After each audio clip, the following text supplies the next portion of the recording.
to come back to. So I'm really excited to be working on the issues of affordable housing in our community here. So let me introduce, I'll start off with Lisa Swenerton. She's the General Manager and Director of Southern California Edison Career Solutions, our Carrier Solutions. While she plays an important role in developing our needed telecommunications infrastructure, she has also played a critical role in the development of affordable housing. A key component in expanding and sustaining of our affordable housing is the process to fund and finance these developments. She has also been involved in programs that help make our housing infrastructure more sustainable in her work through wind energy. Lisa also played an important role in the world of affordable housing by providing support and expertise to leadership, strategy, and real estate investments. Eva Hagberg Fisher is a writer, educator, and activist at the University of California, Berkeley, where she is receiving her PhD. She's an enormously talented writer. She brings a unique and broad perspective to her work that will certainly impact our discussion today on sustainable affordable housing. I was also intrigued with her life experiences when preparing for this session.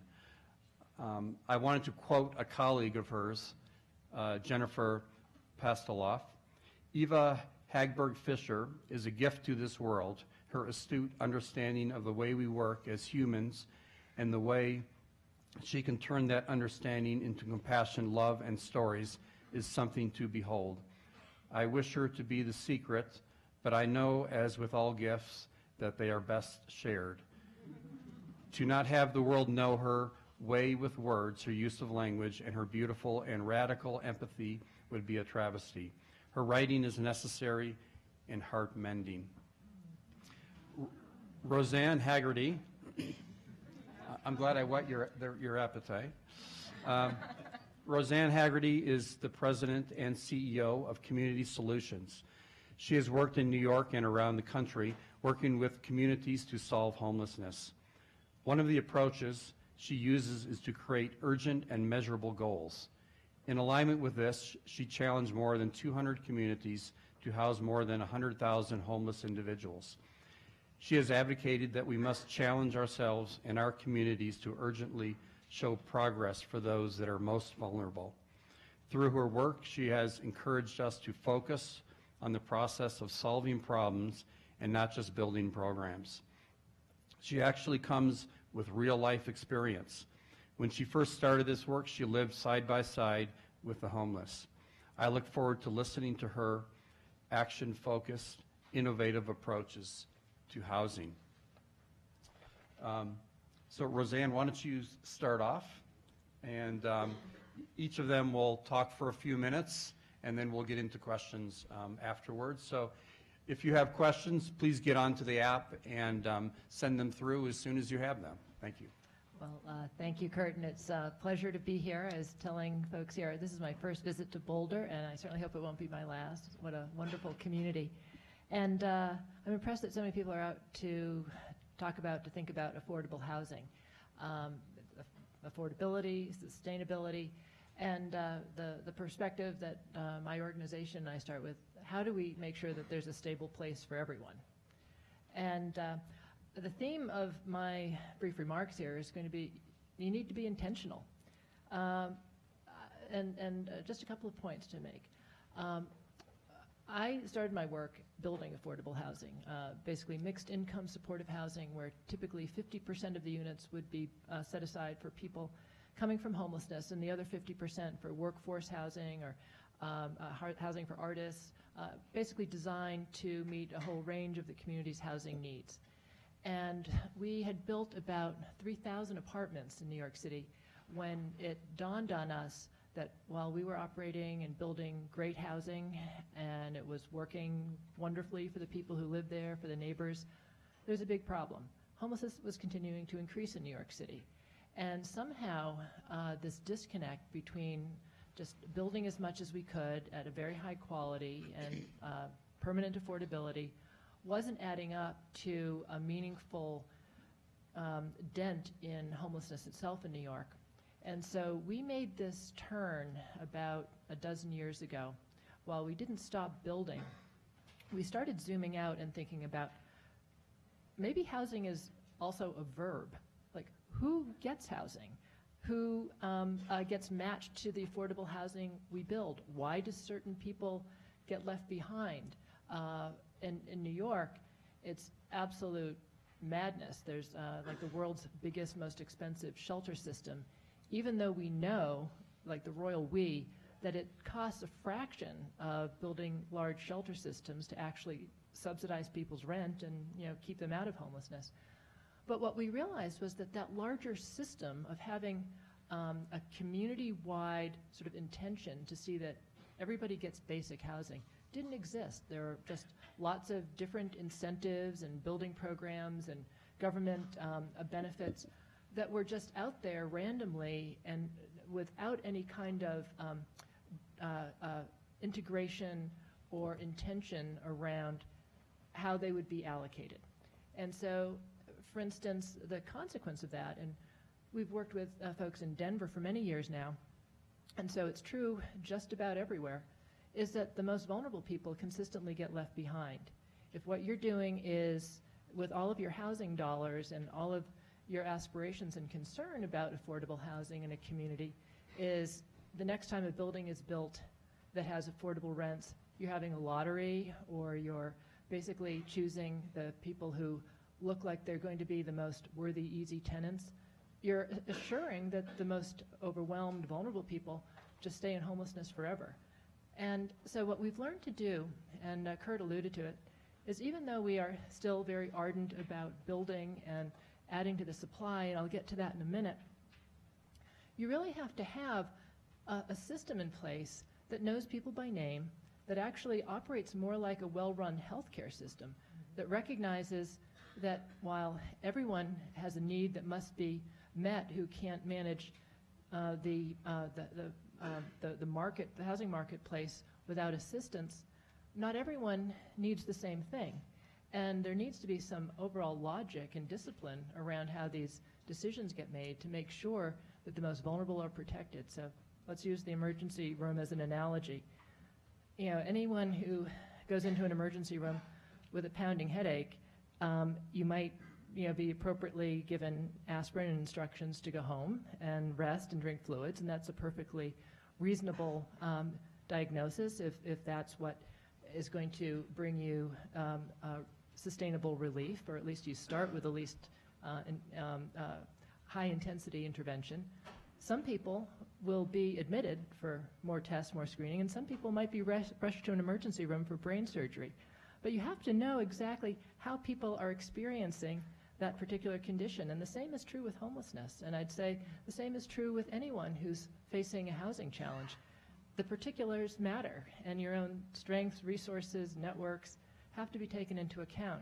And when communities, and we're working with about 80 communities now, start bringing this sort of system design logic to it, they find that they can meet a whole lot more people's housing needs, meet them well, meet them sustainably, and use their resources in much more optimal ways, and also really get down to a better understanding of where the gaps are in their housing system. And I'll just say a few words about what we've also realized by looking really carefully beneath the hood of just the affordable housing crisis. That part of what we need to think about in communities is what kind of housing do we need? How do we match it to the people who are struggling in our communities to have a stable, affordable place to live? And what is true almost everywhere in the country that we're working is that there's a need for more shared arrangements, more flexibly designed housing, a lot more creativity around how to integrate kind of energy innovations and transit innovations in terms of how we think about where we build and what we build and how we support it financially.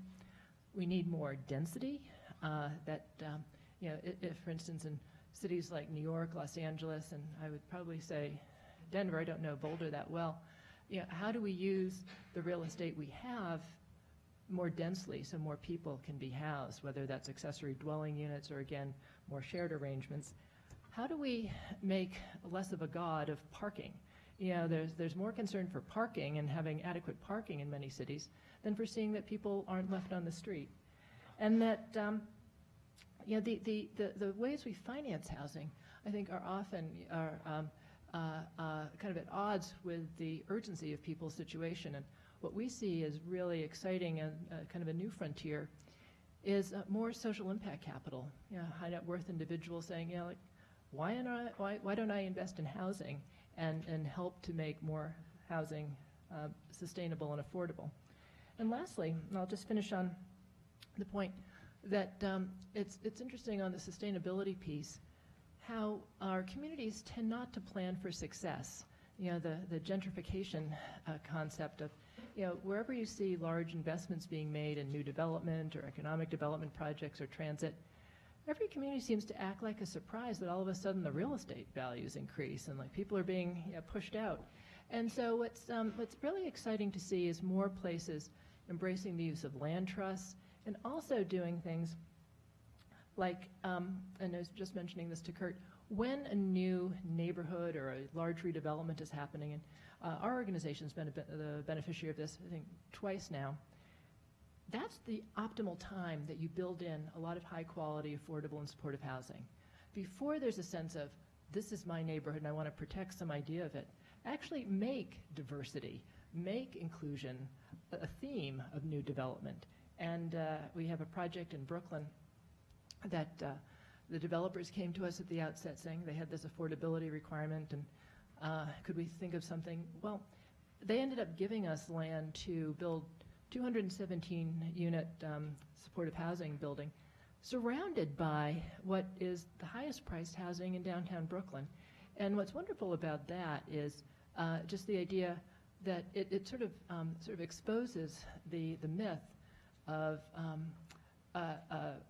people with economic and social challenges somehow not being able to manage and contribute to an inclusive and upwardly mobile neighborhood. And a similar project in Washington, D.C. that we opened last year now is in an area of town where the rents are moving north the highest. But the fact that in both of those cases, we were able to build our buildings before this explosion of cost increases and gentrification really, I think, is a signal that this isn't just good luck. It's a way we need to be planning the development of our communities. Thank you.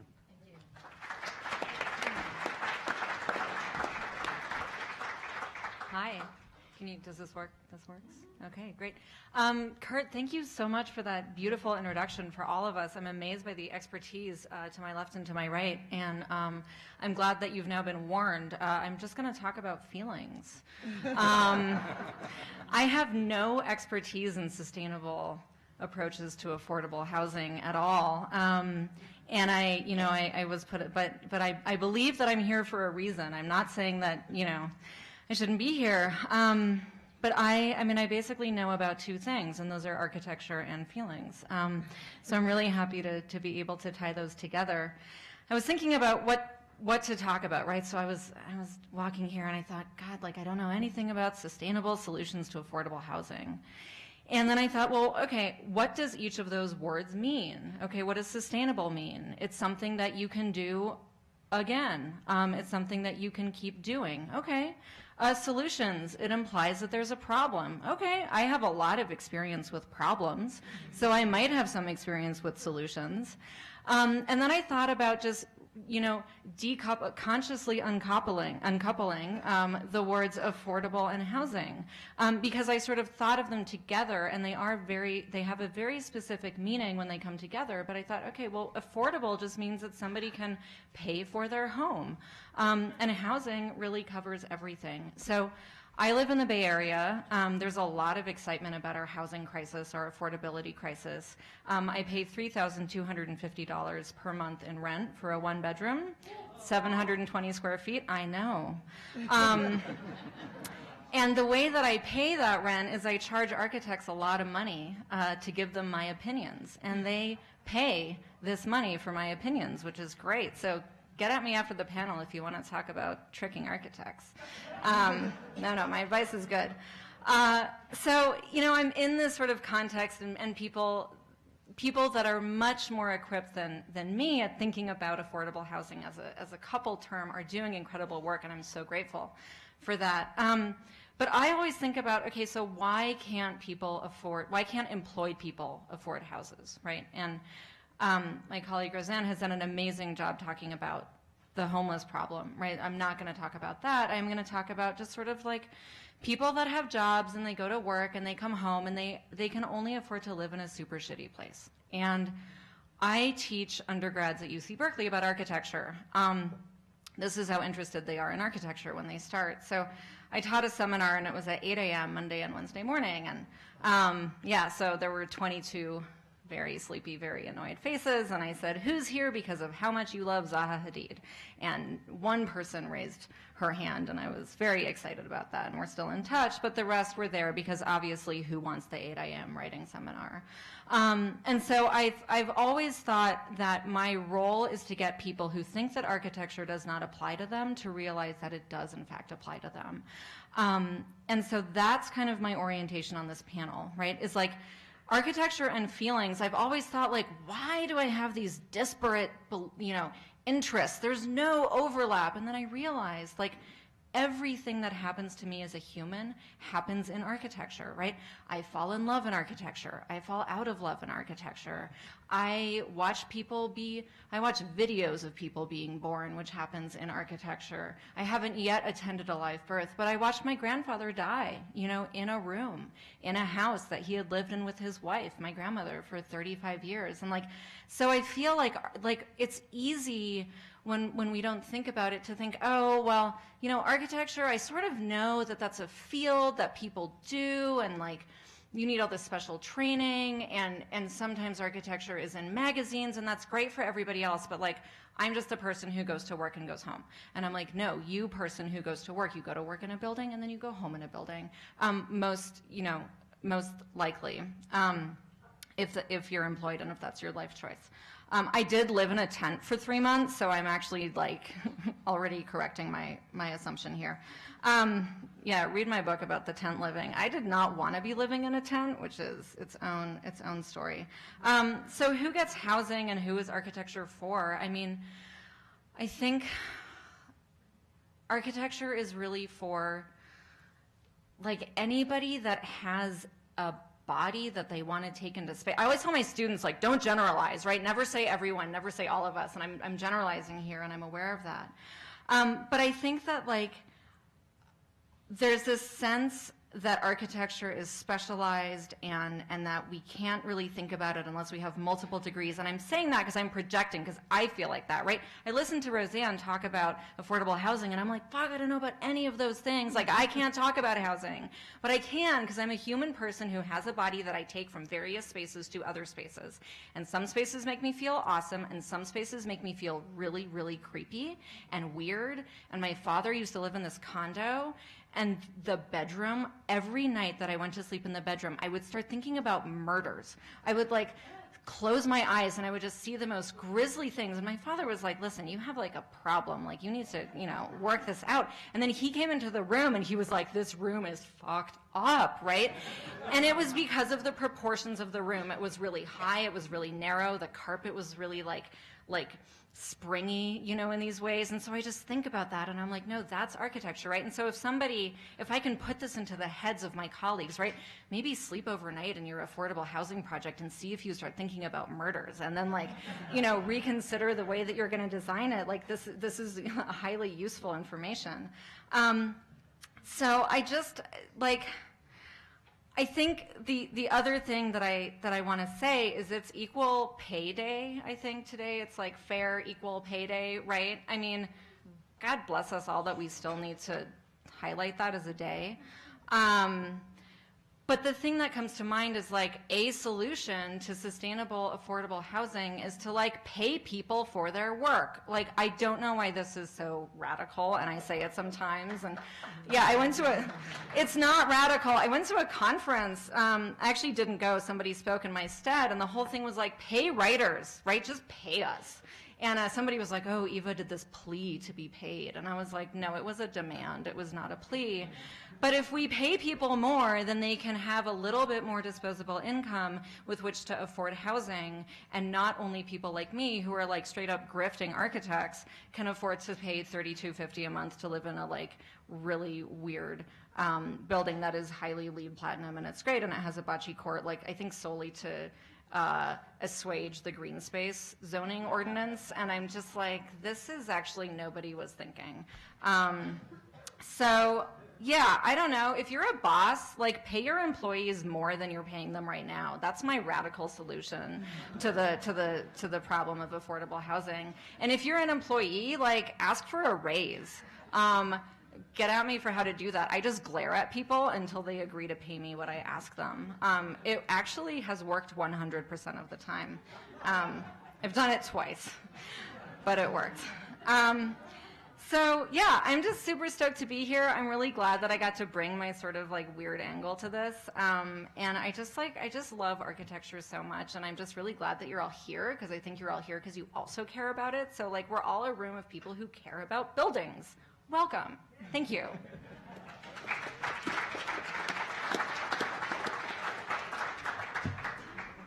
So I really appreciate the diversity of the panel. This is great.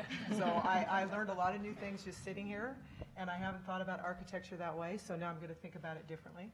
And I agree with the equal pay and such of that. But I think a lot about homelessness, to be honest. I think a lot about it lately. I live in Orange County, California, and my husband and I are driving. We're dropping some folks off, and near the Arrowhead Pond, I think it is, and I look and I see the riverbed, and it was just full of all these tents. And I made the quick assumption, oh, they must be waiting for a concert. Wow, I was naive, right? And so I came home and immediately did some research and was just so disheartened to see that.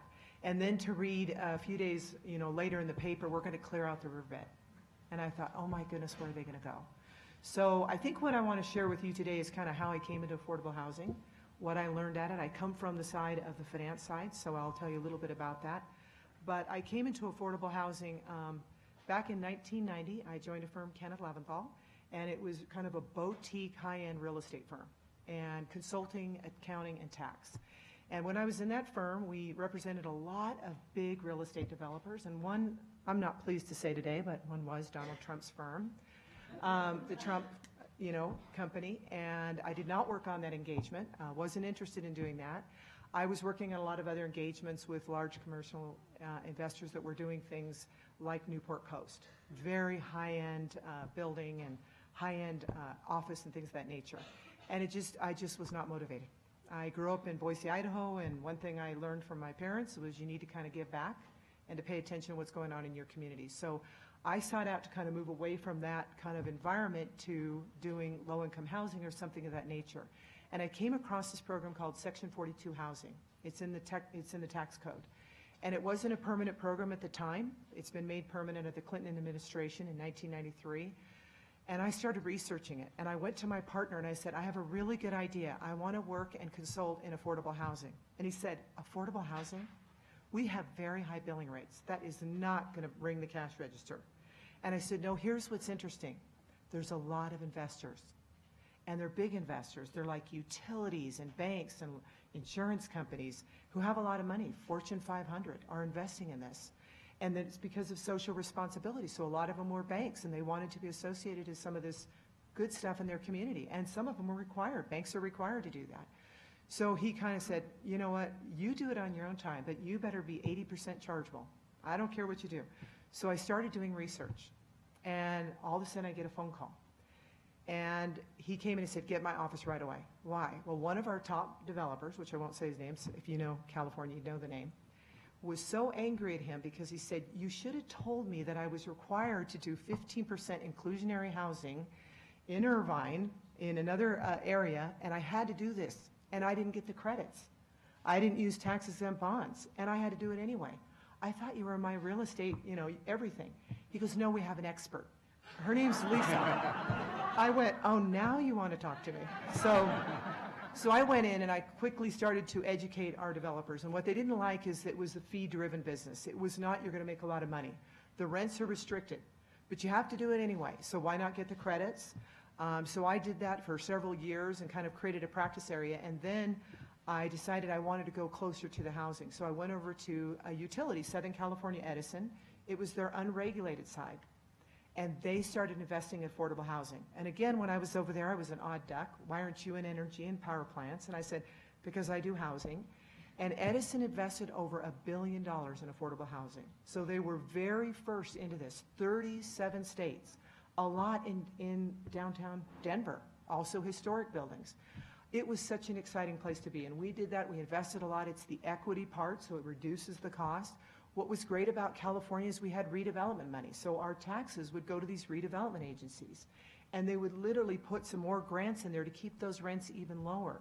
So we invested in large family, senior, special needs, AIDS, homeless, you name it. So if you were homeless, you kind of got a studio apartment, and you would use whatever dollars you had available.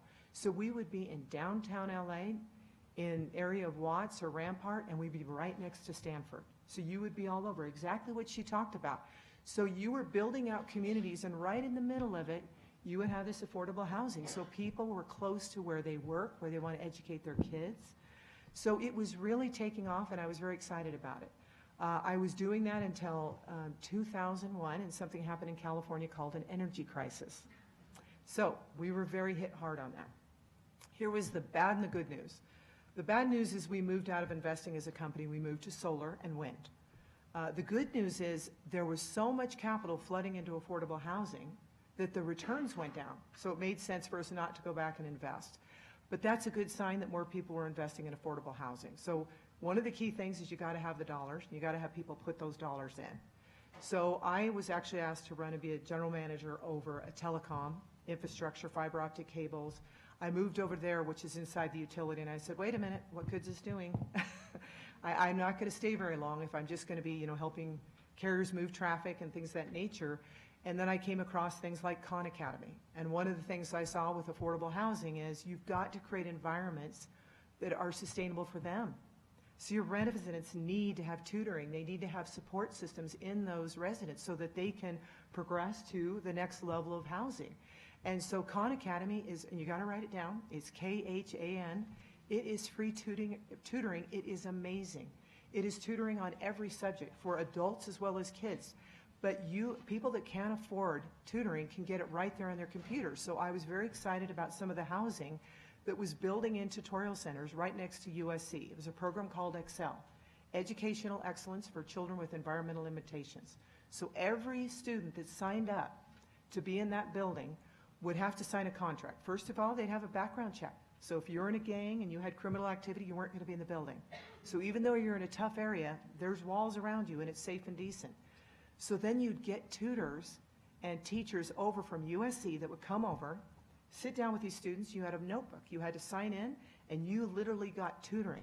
And then there were social workers that helped the parents understand finances, things of that nature, doing all sorts of things like helping you with your career. It was a wonderful thing. Every child that graduated, meeting the minimum requirements for USC, got 4 years paid for of college. So it was unprecedented. I loved it. Unfortunately, it didn't continue, but the idea is sustainable. If you're around universities, you're in one right here. It's a sustainable concept. We need to do more of it. Unfortunately, some of the folks that took that program started charging $5,000 a unit. That's not sustainable. But the concepts in the programs are. So I will tell you that I was very excited about affordable housing. In fact, it's kind of interesting. Affordable housing was very big in the 1990s. In fact, my niece is here who was at Berkeley at the time and heard about a company and the owner, Don Turner, who's at Bridge Housing. Bridge Housing is doing some amazing things in California. That's where they started. Very focused about how to do it. So I think where I've kind of reconnected with those that are in it, that are investors on the equity side, folks that are actually in the cities, the problem that exists is the housing's going up. We've got to get sustainable solutions. I'm really pleased to hear you talk about the solutions around, wait, if it's not working, pull out and see how can we make this work. It's not going to be solved overnight. It is absolutely not going to be solved ever. It's always going to continue. So figure out what are sustainable solutions to deal with how the population is changing, how the jobs are changing, how people are losing jobs that they had before and may not quickly train into the new ones. So I think the things that I've learned in my career and what I'm hearing is the redevelopment money's gone now. So they took that all out. And part of it was because it was mismanaged at the city level. So they took those dollars away. We had a great, everybody's very excited about the tax breaks they had. Well, they're taking those tax breaks away from those same corporations that were motivated to invest in tax credits. So now the motivation to invest in tax credits has gone down because their tax bills aren't as high. So those companies, I'm really concerned now that this program that's been incredible and has created so much housing is at risk because it's worked. It's taken companies like Southern California Edison that said, I do not want to be associated with slums and projects. And so our name's on the building. So if anything happened with all those 28,000 units across, if there was a shooting or if there was an issue, we were all on top of it because our name was on it. Some of the failures I saw, quite frankly, were at HUD, and these other limited partnerships where people would invest. And we know some folks that are probably at high levels in our country that invested in housing, and you didn't know who those investors were. So you couldn't hold them accountable. You've got to also have people that are part of these solutions that aren't getting some benefits, some tax benefits, but aren't showing up to make sure that they're sustainable, that they can continue, and that those lives in those apartments are able to be safe, they're able to have decent housing, and they can also find a path to more sustainable life. So that's kind of my journey here. I love it. I'm very passionate about it.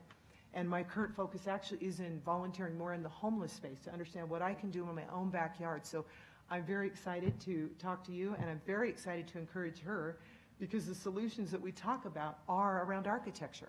How do we design differently? How do we get people to create those environments where you don't feel like a murder happened in your bedroom, but you create a space where they can grow and thrive? So I think that it's kind of a very exciting panel for me to be on. So thank you.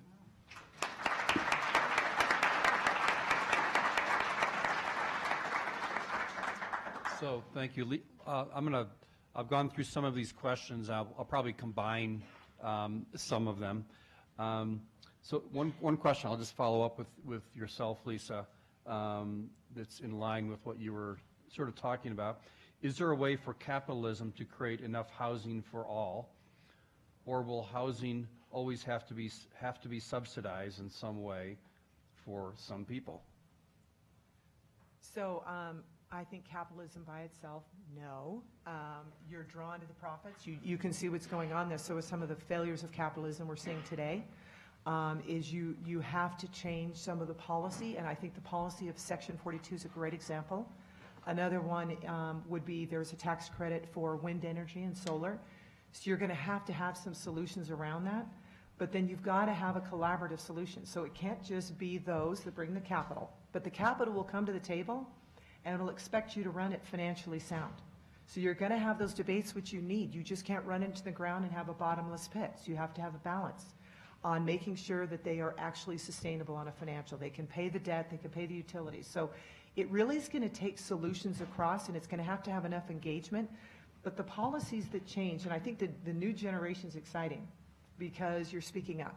You're speaking up about safety with guns. You're speaking up about Me Too. You're doing a lot of things. What you want to speak up is about the kind of communities you want to create. And if you're creating a community that's all set way over here, not in my backyard, the NIMBY, I don't want to see it, but I want to make sure they're safe and decent, then we're failing.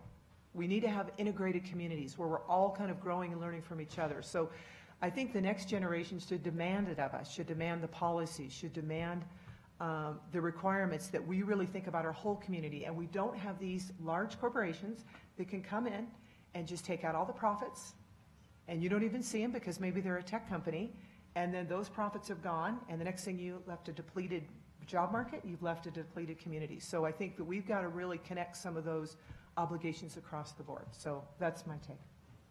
Thank you.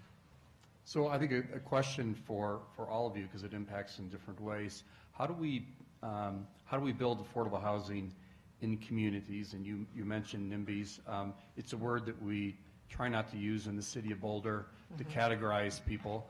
But the reality is we have friction when we create affordable housing in different communities. It's a problem that many of our communities face. It's not unique to the city of Boulder. But what are strategies for community engagement around building this affordable housing that you're all talking about? One of the things that I think is really essential is that you, as a community, really treat your publicly owned land and land owned by NGOs, churches, hospitals, that should all actually be considered as what can it be contributing to kind of a basic standard of existence in life for everyone. And I always cringe when I see municipalities and NGOs thinking that they'll support their mission by selling their land. It's really land costs that are a big barrier in places like Boulder and all over the country. And so you just have to actually kind of be committed. And as far as community engagement, affordable housing got a bad, to the extent affordable housing has gotten a deserved bad name, I think it's a product of bad design and bad management, which are solvable problems. And so community, first of all, you have to start with, I think, a sense that the more important value at stake is that everybody have a stable place to live. And in that context, you just have to be part of working it out. If the design is bad, if you feel as though the accountability and the management won't be there, that there isn't a reasonable process that's been outlined to respond in a case of tension or emergency, those are all totally legitimate things to push on. But the idea that people who earn less money or have had struggles with a mental illness shouldn't be living in decency in your community, people need to kind of call that out. What gets hidden is everyone's always like, I believe in this stuff. We're just saturated, or this just isn't the right place. That is such nonsense.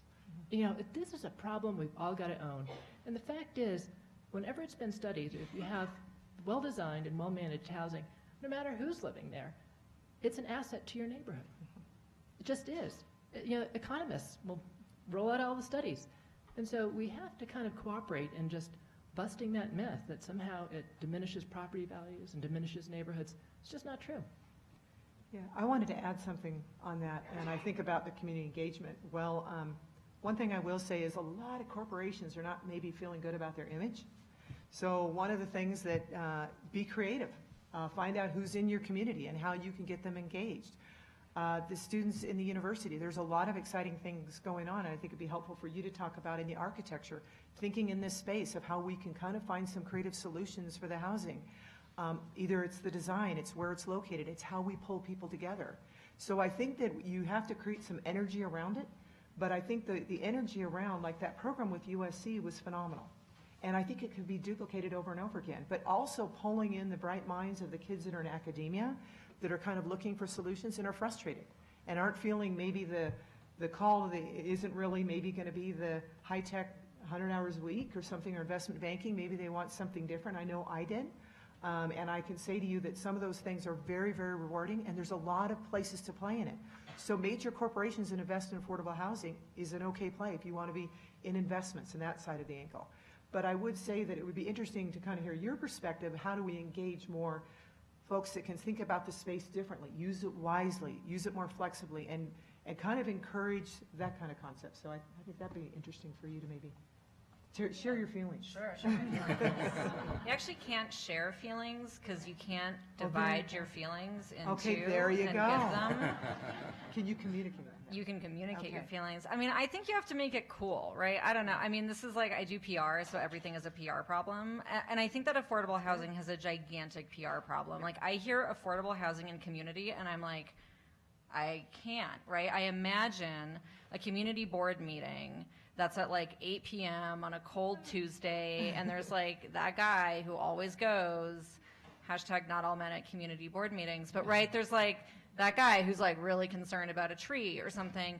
And so I think like there's this sort of tired, like we don't even have an entry point. And so one of the things that I would say is like use the media, right? So I talk to the media all the time. Basically what I tell architects to do after I've glared at them and convinced them to give me money is I tell them how to talk to reporters.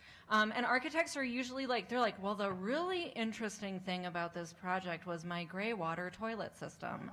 And I'm like, here's a tip. Lead with the story of seeing the site and you see this tree and you think about the tree and then you want to design a house that, right? Like you kind of got to give the people what they want, and then I always try and like Trojan horse in a little like hardcore architecture theory, which works sometimes. So I think that like we need to train. I mean, I'm available. Like train architects how to talk about affordable housing projects in a way that people are like, that is so rad. I didn't know you could do that with architecture. Like, I sort of feel like I'm always like, architecture, it also works for that, right? Like, it works for hospitals. It works for people who are dying. It works for people who are being born. Like, it works for people who are homeless and who want to be housed. And so I think that really, like, there are some magazines, like Metropolis will sometimes do a story on like this amazing youth shelter. And that gets a lot of people really excited. So I think it's just like there's been an image that's just been like very deeply married to affordable housing that I think is just doing such a disservice to how amazing it could actually be. So yeah, I mean, I do PR, so like that's my hammer. Everything looks like a PR nail, but I really think I'm right here, I gotta say. I think it's great insight. Thank you. Oh, thanks. So one subject that comes up periodically in the city of Boulder is tiny homes.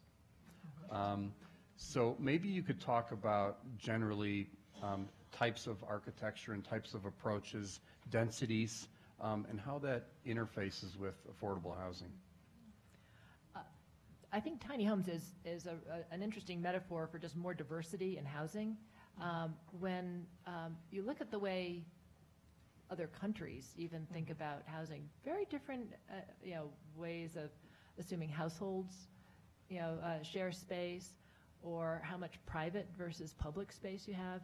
And so I think it's an area where there is so much potential creativity and gain in this country to move away from thinking everything has to be, a two-bedroom apartment, or have this much, common space and this size bedrooms.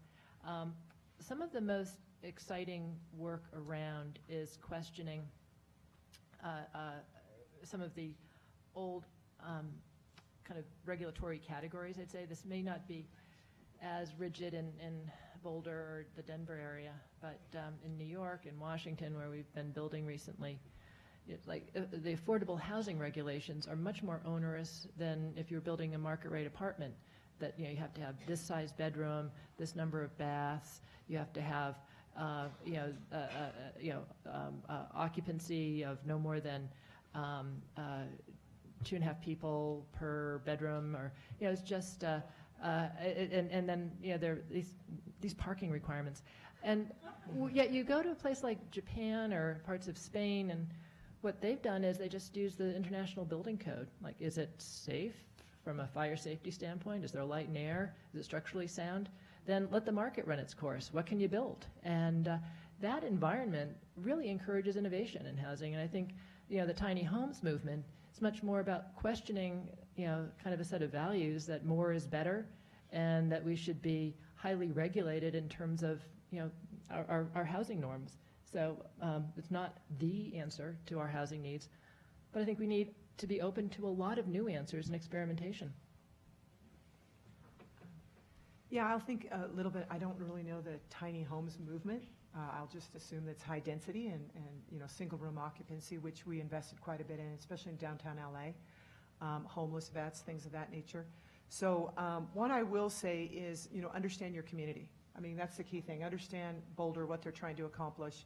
There's a great example. So Jacobs Engineering is a firm in Pasadena, and they've done quite a bit worldwide. But they went down to an area of San Diego. It's a really tough area, and it has several different diverse groups there from all over the world. And they were trying to figure out, how do we bring these groups together?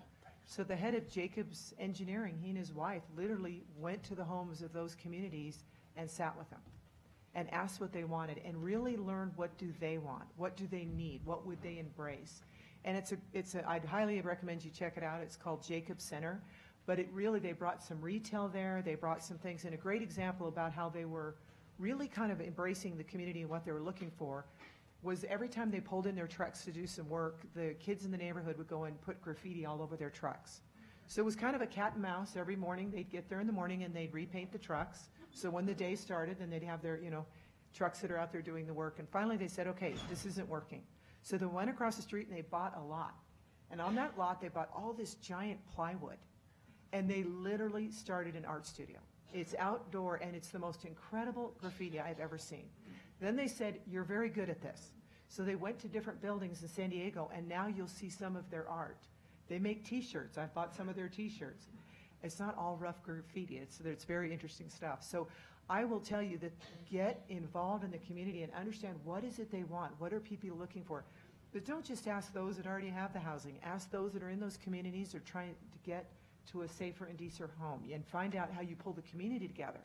But it's a great example of, I think the scary thing that I see is when someone comes like from California or from somewhere else and tries to implant their solution in your backyard, understand what the solution needs to be for your community and then pull those forces together and think of some creative ways to design and architect it and connect your community.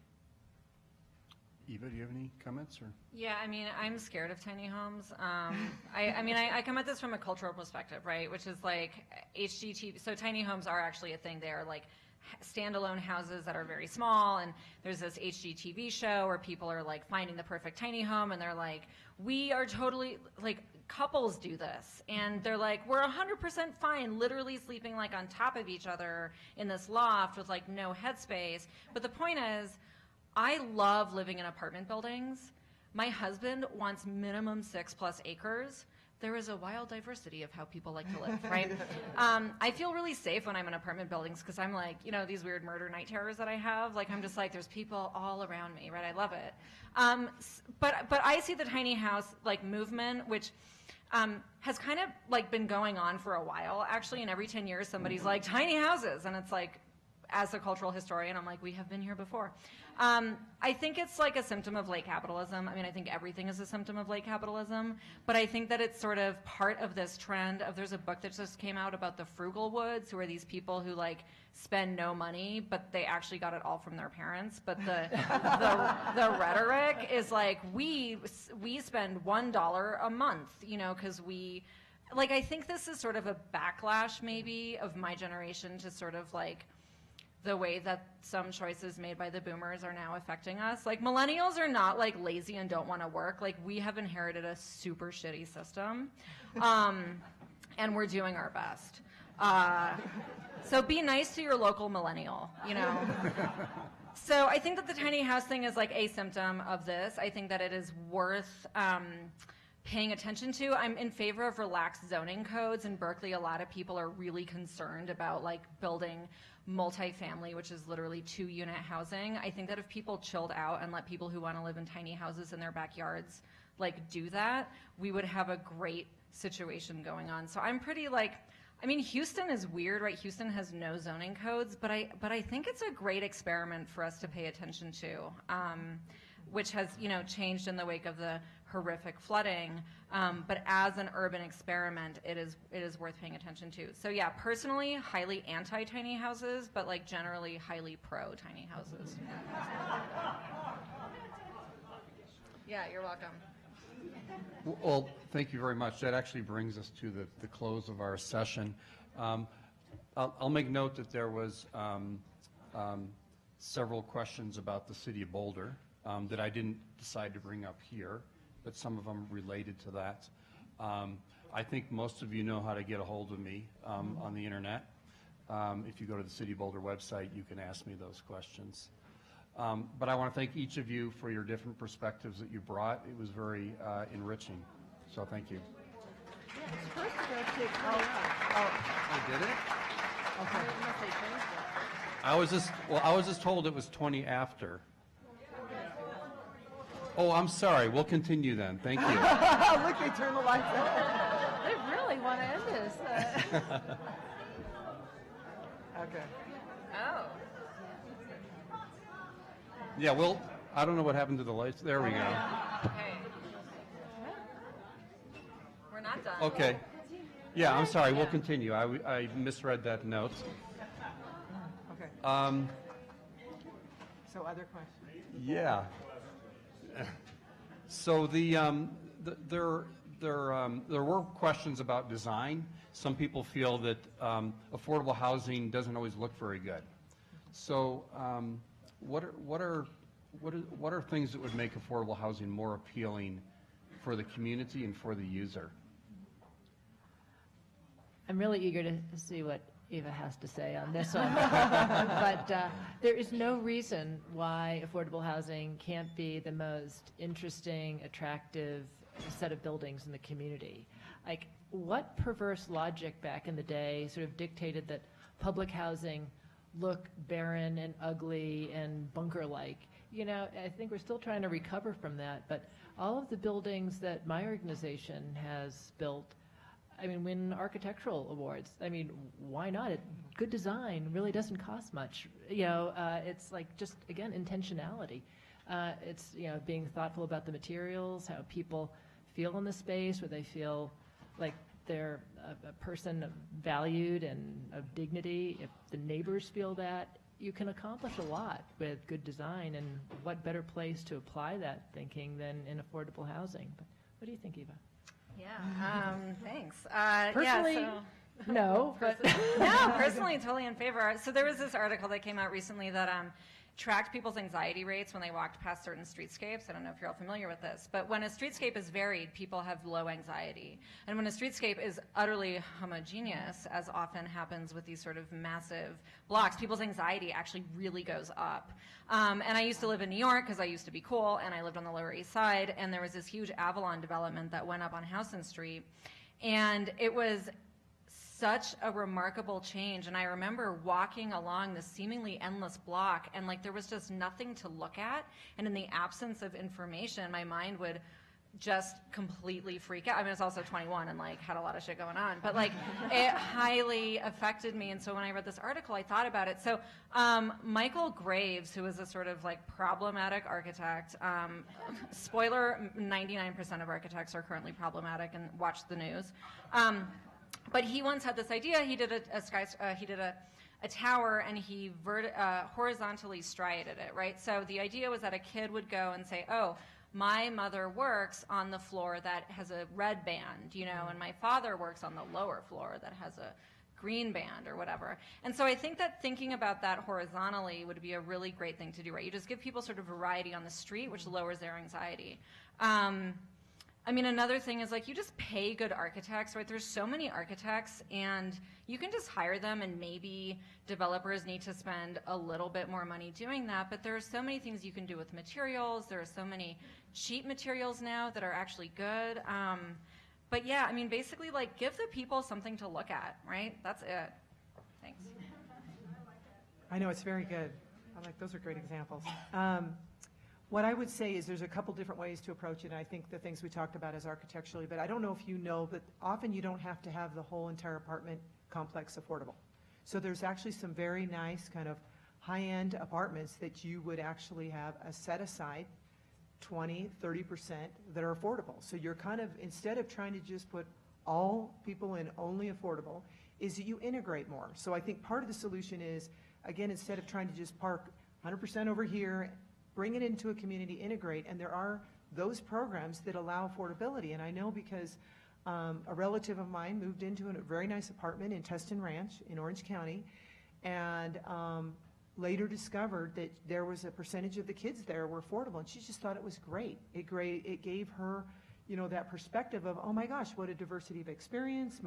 They were my kids' friends. They went to school together. There weren't these differences. So another part of it is try not to separate. So try to create this space where you have a lot of different things going on that will pull into that community, and it's not just, okay, I'm going to my affordable housing community. I think that's some of the things that worry me, that we try to just, you know, separate all those things too much. Try to do more integration in those, and then you'll get some more interesting architecture, I think, in the process. Yeah, I want to say, like, I pay $32.50 so that 15% of the people who live in my building can pay, I don't know, but a lot less. Yeah, and it's great. Like, I love it because I don't need more of me. There you go. There you This is enough. So other people have written about sort of the community, or asked questions about the community aspect of affordable housing. Someone asked about co-housing, and is that an approach that works for affordable housing, sweat equity, but generally, how do we create communities and not just affordable housing buildings? Well, I think all of these models are of interest and valuable to some, and just having more options is a really good place to land, and creating conditions where those are possible is a good direction for local housing policy. One of the ways that in our buildings we've been very intentional about creating community is building spaces that can be used by the community, having really integrated buildings with other groups beyond those who experienced homeless, actually having units set aside there, and also having staff on site whose function is to make sure that the management and supportive services are really effectively being delivered and that everyone's succeeding at their housing, but also creating events and experiences that are open to community residents. So again, it doesn't necessarily happen on its own. Most of it happens just organically with residents, but it's not a great additional premium to pay to have someone whose job it is to see that things are working really smoothly and as a point of contact with the community. So I'll just add kind of on the concept I talked about earlier is, again, increasing engagement and, like you talked about, making it cool, kind of bringing some ideas and really maybe having some folks that are here at your university start thinking about that. Start thinking about some things we could do different, look at some other areas that they've done it, but creating the space for the discussion to really allow the community to get creative about doing some of these things where you're integrating your parks. You're integrating, and another thing is where you're putting your housing. Is it near train and rail if you're in different communities so that they have the transportation they need? So you're really doing some things, and are there hospitals and things of that nature nearby? Being thoughtful about the things that will really enable those folks to get more on a sustainable path instead of, they've got to drive a long distance or they can't get to these resources or they're not comfortable going there at night. So those are some of the things that I think is a win-win for all communities. But it's, again, broadening that conversation and thinking about it. But I gave you the example of Excel. I think it was phenomenal, and it was this joint venture, again, between the university and those apartments. I think Jacob Center is another really good kind of template to look at and how they did that. It's, again, spending the time in those communities. So those are some of the things that I think about in community engagement and kind of creating some of that. Yeah, I mean, I would take like a cultural historian approach and look at why we think it's so cool to live by ourselves. I mean, I think there's been this American exceptionalism, right, which is like our greatest dream is, maybe this is just me, but it's like Emily Dickinson never went outside. That's so cool. Or like, Emerson lived in the woods. And I just think that there's this sort of cultural narrative where, like, we're like, I don't know, too cool or too smart for this world. And I think that is starting to change. I mean, I think that the effects of the 2016 United States presidential election got a lot of people to start talking to each other, which is great. And I think that things like co-housing have seemed sort of very counterculture.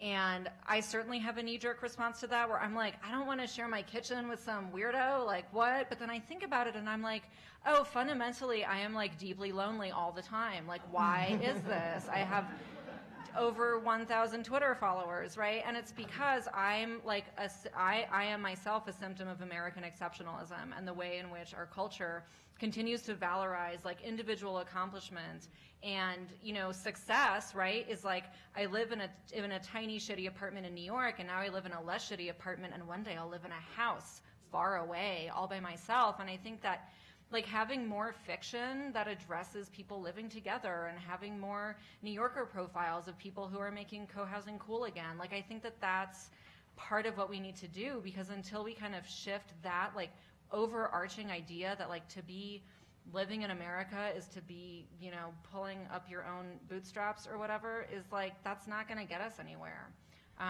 So yeah, like try and make friends and then live with them. Yeah, you know what, I wanted to add to that too. I always hear about folks going, young kids going to Europe for these staying in hostels, right? Yeah. And that's a really cool thing to do. How do we create that kind of concept here? So I think there's different ways to look at it. I know definitely different cultures too. The Latino culture, a lot of times, what we found is they want to have more families in one space. That it's more of a community. It's their parents are with them, things of that nature. So, but I think kind of think creatively. Everybody thinks it's great to go stay in hostels all the way over there, and it's again, why can't we bring something like that here? So just some different ways to look at it. So here's a question. I'll add something to it. It says, is Ben Carson making any changes to housing, to affordable housing? Maybe just generally talk about policy and how policy, both at the national and local level, really impacts affordable housing. So, I mean, I kind of started with that conversation about, changing the tax law, changes incentives. Just in California, the redevelopment agencies, that money went away. What's going to backfill it? So policy does matter. Being engaged and understanding, I can't speak to what he's doing or not because I haven't followed it that closely at the federal level. But I think everyone should get engaged and start asking those questions about if these programs work, we need to keep them. If these are not working, we need to change them. And I think it was really helpful where she spoke to what's not working, change. Don't just keep doing the same thing over and over again. So I think you do have to understand at the local level what they're trying to accomplish. So understand what your city's trying to do. What's your city council trying to accomplish? What do they see the problems? Then the state level, and then obviously the national level. So from my perspective, there are some definite policy changes that I've seen, and they're troubling because I don't see the capital flowing in. And so those are the things that I'm concerned about. A lot of the policies that most affect what gets built are local. They're zoning and local building codes. And so, regardless of what's going on in Washington, communities have much more control over, the outcomes and who gets housed and how well they get housed and for how much than we perhaps like to think. And in terms of Washington, ironically, the homelessness and commitments were sustained in the current budget. We weren't hoping for that. We weren't expecting that outcome. We were certainly hoping for it. But public housing continues to take a beating, and there is a program begun under the Obama administration that can enable the reinvestment in public housing, and I think it just has to be expanded. It's called RAD, you're probably familiar with it, that allows local housing authorities to couple repairs with tax credits. It's a little bit of inside baseball, but it's really important for failing public housing. One of the things that the tax bill did, which was worrying among the many worrying things, is we talk about subsidized housing as though it's something only poor people need. All of us who own our own homes have benefited for years with a mortgage deduction, and for the first time that was really rated. But the housing advocates for years have said there's an issue of equity here. If we put even a fraction of the value of that benefit into expanding affordable rental housing, our country would look a lot different in terms of equity, racial justice, economic mobility, and the fact that that was one of the casualties, or at least in part, of the tax bill, and that money was not directly shifted into housing. What a criminal thing.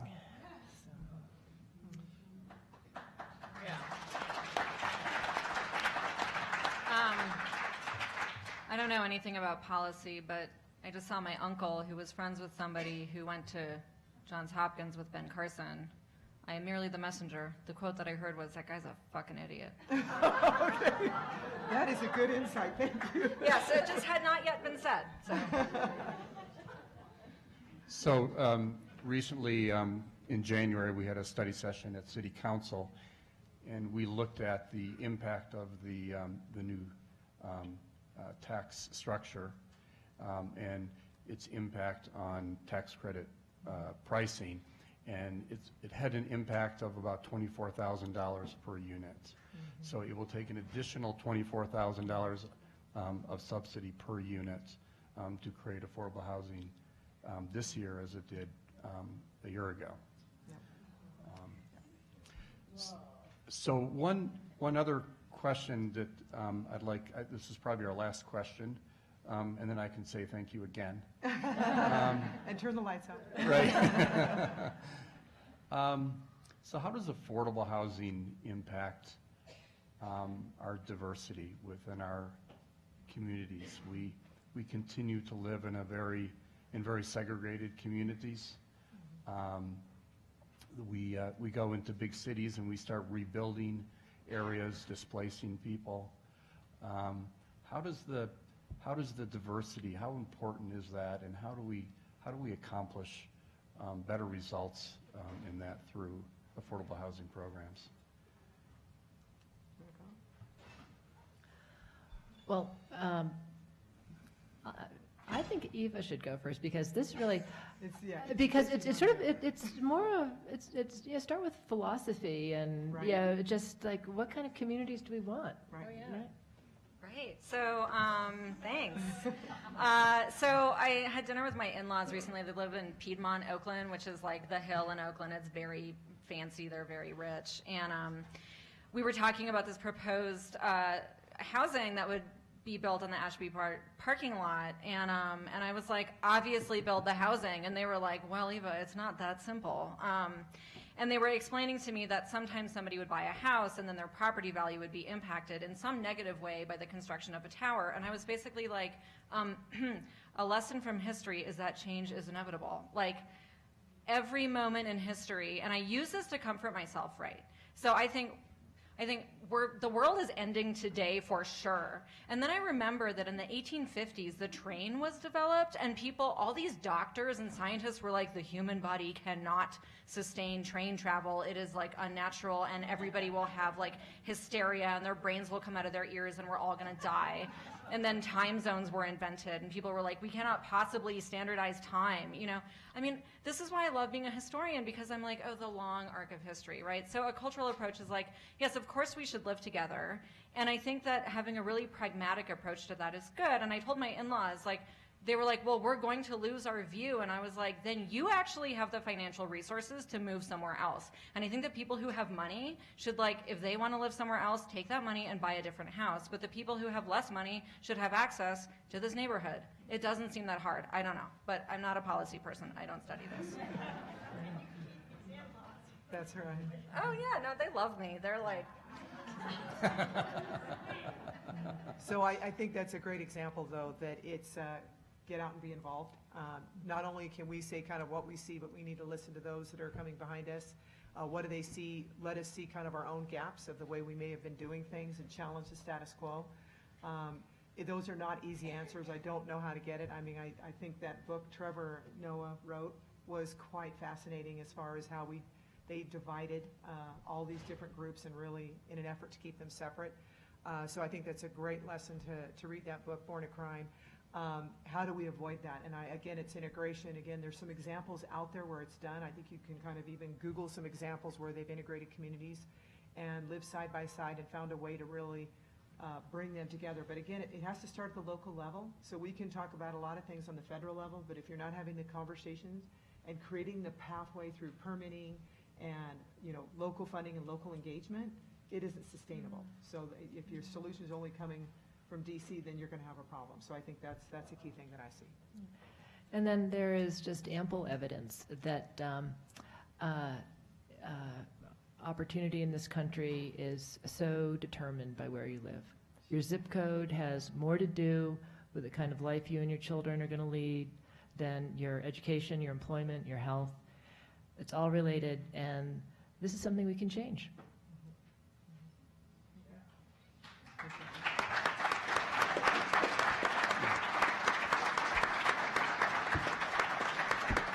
So thank you very much again for the three of you. It was an honor to sit at the table with you and hear your very interesting viewpoints on an important topic. So thank you. Thank you. I love the diverse perspective. It made it so much fun. No, and I love learning about how things are actually done from you. Like, I was like, oh.